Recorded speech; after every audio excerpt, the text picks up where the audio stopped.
जय हिंद बच्चों। अब हम चौथा इकाई कथने और करने का अभ्यास देखेंगे। पहला जो प्रश्न है सोचकर बताइए। ये जो प्रश्न है मैं पीडीएफ फाइल करके भेजूंगी। दूसरा प्रश्न है विराम चिन्ह और उनके नाम की जोड़ बनाइए। जोड़ का जोड़वाना है। तो ये पहला प्रतीक है प्रश्नार्थ चिन्ह। ये प्रश्न सूचक चिन्ह कहलाते हैं। इस चिन्ह का प्रयोग प्रश्न वाक्य के अंत में किया जाता है। दूसरा है पूर्ण विराम। यहाँ पे है पूर्ण विराम। ये पूर्ण विराम का प्रतीक वाक्य पूरा होने के बाद अंत में किया जाता है। तीसरा है उद्गार चिन्ह यानी विस्मय चिन्ह। उद्गार चिन्ह का प्रयोग हर्ष, प्रशंसा, दुख, आश्चर्य, घृणा आदि भावों को सूचित करने वाले वाक्यों के अंत में किया जाता है। जैसे वाह क्या स्वाद है, अरे आप यहाँ है, छी यह कितनी गंदी जगह है। ऐसे वाक्यों में उद्गार चिन्ह लगाया जाता है। चौथा है अल्प विराम। यहाँ पे है अल्प विराम। ये अल्प विराम वाक्य पढ़ते वक्त जहाँ थोड़ा रुकना है, थोड़ी देर के लिए रुकना होगा, वहाँ अल्प विराम किया जाता है। जैसे विज्ञान, गणित, गुजराती मेरे प्रिय विषय है। ऐसे पांचवा जो है अवतरण चिन्ह। अवतरण चिन्ह जिससे ये यहाँ पर है अवतरण चिन्ह। जब किसी के कहे गए शब्द को जैसे के वैसे लिखना हो तब अवतरण चिन्ह का ये प्रतीक लगाया जाता है। जैसे सुभाष चंद्र बोस ने कहा, तुम मुझे खून दो मैं तुम्हें आजादी दूंगा। छठा जो है योजक चिन्ह है। योजक, यहाँ पे योजक चिन्ह। इस चिन्ह का प्रयोग शब्दों को जोड़ने में लगाया जाता है। जैसे पाप, सुख दुख, माता पिता आदि। तो मैं पीडीएफ फाइल में तुम्हें सामने उसका आंसर लिख कर दूंगी। अक्षर निकालकर अपनी नोटबुक में लिखना होगा। देखो बच्चे, अब वाक्यों को पढ़कर उचित विराम चिन्ह का प्रयोग कीजिए। पहला वाक्य है फूल तोड़ना मना है। ये सादा वाक्य है जो वाक्य पूर्ण होने के बाद विराम चिन्ह का प्रतीक होगा।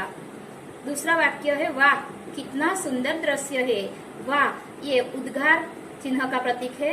ये वाक्य पूरा होने के बाद उद्गार का चिन्ह आएगा। तीसरा है बसों में लिखा होता है धूम्रपान वर्जित है। ये जो पंक्ति है, उक्ति है, ये बसों में लिखा जाता है, ये इसलिए धूम्रपान वर्जित है। ये इनवर्टेड कॉमा में रखा जाएगा। चौथा वाक्य है धारा रात दिन पड़ती है। ये जो वाक्य है इसमें रात दिन शब्द है, दोनों शब्दों के बीच योजक चिन्ह रखा जाता है। पांचवा है पौधे बारिश में ही क्यों लगाए जाते हैं। ये क्यों ये प्रश्नवाचक शब्द है, इसीलिए शब्द इस वाक्य के अंत में प्रश्न चिन्ह आएगा। देखें अब प्रश्न 3। निम्नलिखित वाक्यों में से जातिवाचक संज्ञा के आसपास ऐसा राउंड सर्कल करना का सर्कल चिन्ह कीजिए। तो इस वाक्यों में से हमें जातिवाचक संज्ञा पहचाननी है। तो बच्चों में तुम्हें अगला जो इकाई था कुत्ते की वफादारी, इसमें जो संज्ञा के बारे में हमने पढ़ा, संज्ञा के 5 प्रकार थे। इसमें एक था जातिवाचक संज्ञा। तो जातिवाचक संज्ञा किसे कहते हैं? तो जो शब्द संपूर्ण जाति का बोध कराते हैं वे जातिवाचक संज्ञा कहलाते हैं। तो हमें ये जो वाक्य दिए हैं इसमें से जातिवाचक संज्ञा पहचाननी है। तो पहला वाक्य है मनुष्य अन्य प्राणियों से श्रेष्ठ है। यहाँ मनुष्य एक पूरी जाति का बोध कराते हैं। कोई व्यक्ति का नाम नहीं लिया, मनुष्य जाति का बोध होता है, इसीलिए ये मनुष्य जातिवाचक संज्ञा है। दूसरा वाक्य है शिल्पा ने 4 पौधे लगाए। शिल्पा नाम की लड़की है, उसने पौधे लगाए। तो पौधे, कोई खास पौधे का नाम नहीं लिया, ये पौधा हमें जाति का बोध कराते हैं, इसीलिए यहाँ हमें सर्कल करना चाहिए ये जातिवाचक सर्वनाम। शहर के लोग सुबह शाम टहलने जाते हैं। यहाँ शहर के लोग सुबह और शाम टहलने जाते हैं। तो शहर, कोई शहर का नाम नहीं दिया, जैसे सूरत, अहमदाबाद, लेकिन शहर ये जाति का बोध कराते हैं, तो यहाँ हमें सर्कल करना चाहिए। चौथा वाक्य है फूल सबको अच्छे लगते हैं।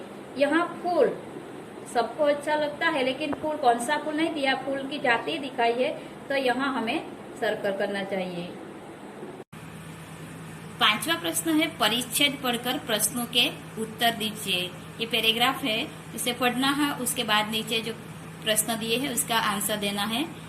आप शुद्ध हृदय से इस बात पर विचार करें कि माता, मातृभूमि और मातृभाषा का आप पर भी ऋण है।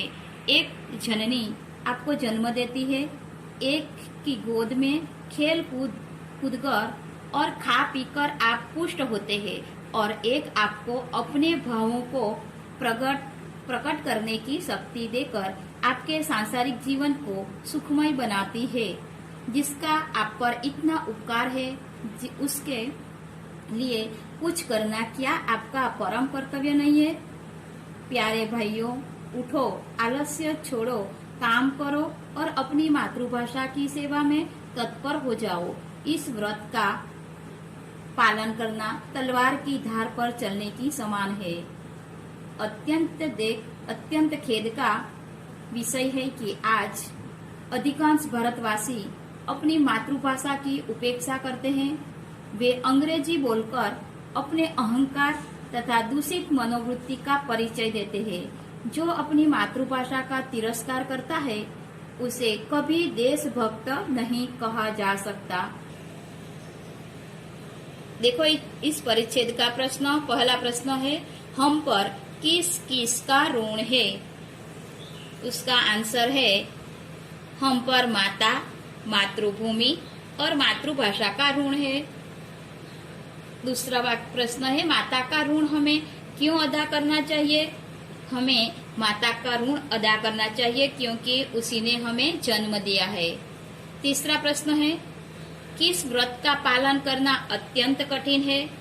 तो मातृभाषा पर गर्व करना और उसकी सेवा में तत्पर रहना हमारा कर्तव्य है, परंतु इस व्रत का पालन करना अत्यंत कठिन है।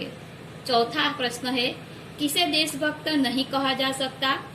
जो मातृभाषा का तिरस्कार कर अंग्रेजी बोलने में गर्व अनुभव करता है उसे देशभक्त नहीं कहा जा सकता। गद्यांश को उपयुक्त शीर्षक दीजिए। इस परिच्छेद का योग्य शीर्षक सच्चा देशभक्त अथवा माता, मातृभूमि और मातृभाषा। अच्छा, तो बच्चों आज हम इतना ही देखेंगे। आपको पीडीएफ फाइल में जो क्वेश्चन आंसर भेजूंगी अच्छे से अच्छे अक्षर निकाल कर तुम्हें लिखना होगा और पढ़ना भी होगा। Thank you.